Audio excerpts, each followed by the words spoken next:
అడిగితే నేను వారికి చెప్పాను, సరే బాగా ఖర్చుతో కూడుకున్నది అయినప్పటికీ మారుమూల ప్రాంతం, ఈ ప్రాంతం బాగా అభివృద్ధి చెందాలని ఆయన పడుతున్నటువంటి తపనను అర్థం చేసుకొని రాష్ట్ర ప్రభుత్వం నుంచి 132/33 kV సబ్స్టేషన్ కూడా ఈ శాసనసభ నియోజకవర్గానికి శాంక్షన్ చేస్తా ఉన్నాం.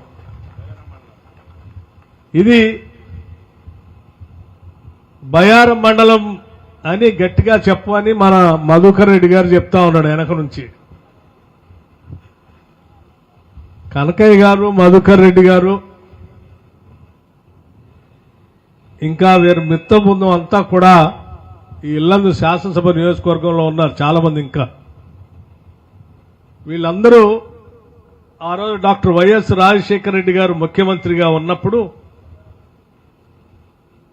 నేను ఖమ్మం జిల్లా స్థానిక సంస్థల ప్రజా ప్రతినిధుల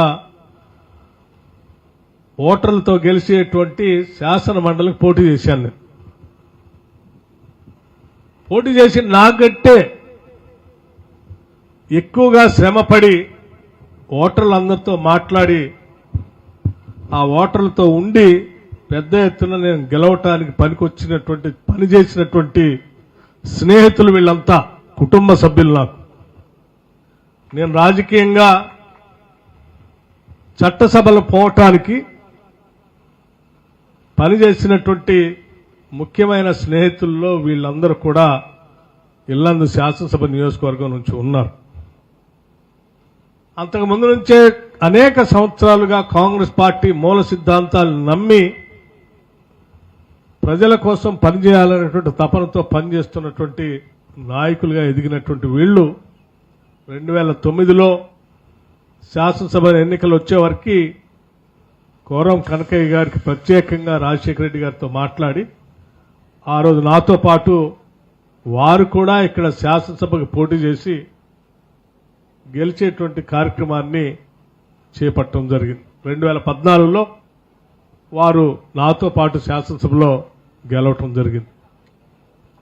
ఇటువంటి స్నేహితులు ఉన్నటువంటి ఈ శాసనసభ నియోజకవర్గాన్ని అభివృద్ధి చేయటం మనందరి బాధ్యతగా మేము ప్రత్యేకంగా భావిస్తా ఉన్నాం. అందుకే కనకయ్య గారు అడిగినటువంటి ప్రతి అభివృద్ధి కార్యక్రమాన్ని కూడా ఈ ఇల్లందు శాసనసభ నియోజకవర్గంలో సాధ్యమైనంత మేరకు అన్ని కార్యకలాపాలు చేస్తాం. వారిని సభా వేదిక మీద కూర్చొని ఉంటే అన్న కేవలం కరెంట్ ఒక్కటే కాదు, మా దగ్గర పేద మధ్యతరగతి కుటుంబాలకు సంబంధించిన అనేక మంది రైతాంగ సోదరులు వ్యవసాయ ఆధారితంగా జీవనం సాగిస్తా ఉన్నారు. తులారాం ప్రాజెక్టు కానీ బయ్యారం చెరువు గురించి కూడా మీరు ఆలోచన చేసి వాటిని పూర్తి చేయడం కోసం రాష్ట్ర ప్రభుత్వం నుంచి నిర్ణయం చేయాలి అని చెప్పి వారు మీ అందరి తరఫున ఈ వేదిక నుంచి అడుగుతా ఉంటే డెఫినెట్గా తప్పనిసరిగా వాటిపైన ఆలోచన చేద్దాం బ్రదర్ అని నేను వారికి చెప్పడం జరిగింది. మీ అందరికి కూడా ఇక్కడి నుంచి మాటిస్తా ఉన్నాం. రాష్ట్ర ప్రభుత్వం, ఈ రాష్ట్ర ముఖ్యమంత్రి రేవంత్ రెడ్డి గారి నాయకత్వంలో యావత్ కేబినెట్ మొత్తం కూడా రాష్ట్ర ప్రజల సంక్షేమం కోసం, వాళ్ళ అవసరం కోసమే ఈ రాష్ట్ర బడ్జెట్ ని ఖర్చు పెట్టే కార్యక్రమంలో భాగంగా ముందుకు పోతా ఉన్నాం. వారి అవసరాలు ప్రాధాన్యతను దృష్టిలో పెట్టుకొని ఆ అవసరాలను తీర్చడం కోసమే ముందు ప్రయారిటీగా చేస్తున్నాం. ఈ శాసనసభ నియోజకవర్గంలో కూడా నీటిపారుదలకు సంబంధించినటువంటి బయ్యారం తులారాం ప్రాజెక్టు కూడా ప్రజల అవసరాల కోసం ముందంజలో ఉంది. కాబట్టి తప్పనిసరిగా వీటిపైన దృష్టి సారించి భవిష్యత్తులో వీటన్నిటినీ మీకు అందించడం కోసం ప్రయత్నం చేస్తామని చెప్పి మీ అందరికీ రాష్ట్ర ప్రభుత్వం తరఫున చెప్తా ఉన్నాను. అంతేకాదు మీ అందరికీ ఇంకొక విషయం కూడా చెప్పాలి. ఈనాడు పాలన చేస్తున్నటువంటి ప్రజాప్రభుత్వం ఇందిరమ రాజ్యం ప్రజల ప్రభుత్వం. ఇది ప్రజల కోసమే నిత్యం ఆలోచన చేసేటువంటి ప్రభుత్వం. కనకయ్య గారు ఇందా మాట్లాడుతూ మా ప్రజా అవసరాల కోసం ఈ ప్రభుత్వం దృష్టి సారించి అనేక సంక్షేమ కార్యక్రమాలని మాకు చేస్తా ఉంది, ఇంకా చేయాలి అన్నప్పుడు నిజమే ఈ వెనుకబడినటువంటి ప్రాంతంలో అనేక మంది పేదవాళ్ళు ఇళ్లు లేనటువంటి పేదవాళ్లు 10 సంవత్సరాల నుంచి ఇంటి కోసం తిరిగి అలసిపోయారు.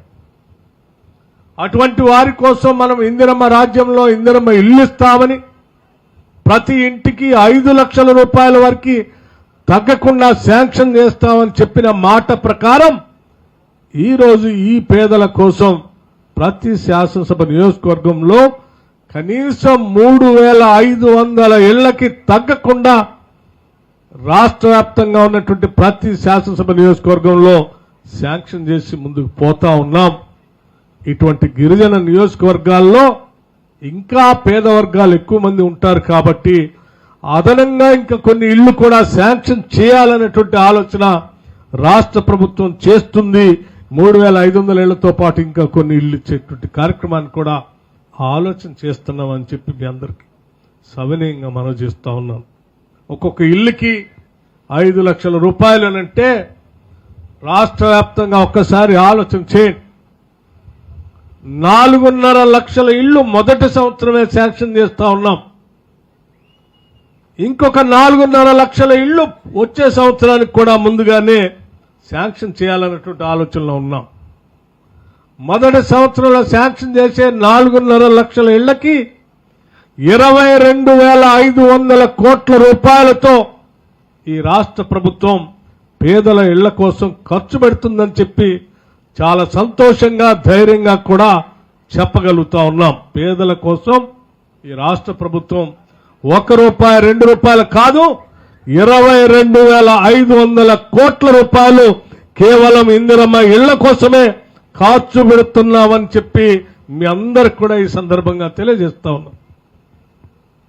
వాటితో పాటు పేదలు, బడుగు బలహీన వర్గాలకు సంబంధించినటువంటి కుటుంబాలకు సంబంధించిన బిడ్డలు చదువుకుంటే ఆ చదువుతో వాళ్ళందరికీ ఉద్యోగాలు వచ్చి జీవితంలో స్థిరపడతారని, తద్వారా వాళ్ళ కుటుంబ స్థితిగతులు మెరుగుపడతాయని, తద్వారా ఆ కుటుంబాలతో పాటు ఆ గ్రామం అభివృద్ధి చెందుతున్న ఆశతో తల్లిదండ్రులు చదివిస్తూ పోతే 10 సంవత్సరాలు ఉద్యోగాలు రాక బిడ్డలంతా అల్లాడిపోతూ చివరికి గ్రామాలకు వచ్చి బీటెక్ చదువుకున్నటువంటి వాళ్ళు, ఎంబీఏ చదువుకున్నటువంటి వాళ్ళు, లేకపోతే పోస్ట్ గ్రాడ్యుయేషన్ చేసినటువంటి వాళ్ళు గ్రామాల్లోకి వచ్చి చివరికి పెళ్లిళ్ళలో సప్లయర్స్ గా తిరుగుతూ ఉంటే ఇది కాదు కదా మనం కోరుకున్న తెలంగాణ.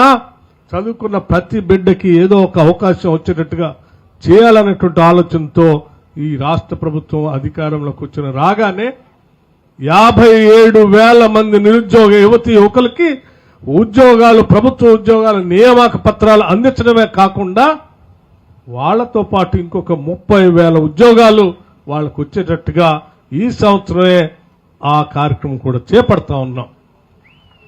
ప్రభుత్వ ఉద్యోగాలు రానటువంటి వాళ్ళు, పొందలేనటువంటి వాళ్ళు కూడా ఇంకా కూలీలో పోయో లేకపోతే సప్లయర్స్ గా ఉండనో లేకపోతే అక్కడ ఇక్కడ హోటల్స్ పనిచేసేటట్టు కాకుండా లేకపోతే 100 రోజులు పనికి పోయేటట్టుగా కాకుండా వాళ్ళ కాళ్ల మీద వాళ్ళు నిలబడే విధంగా, వాళ్ళ కాళ్ల మీద వాళ్ళు నిలబడటం కోసం స్వయం కృషితో సెల్ఫ్ ఎంప్లాయ్మెంట్ అనేటువంటి ఒక స్కీమ్ తీసుకొని వచ్చి ఈరోజు రాజీవ్ యువ వికాసం పేరుతో దాదాపు 9,000 కోట్ల రూపాయలతో నిరుద్యోగ యువకుల కోసం స్వయంగా వాళ్ళ కాళ్ల మీద వాళ్ళు నిలబడటం కోసం శాంక్షన్ చేసే కార్యక్రమాన్ని ఈరోజు రాష్ట్ర వ్యాప్తంగా చేశాం.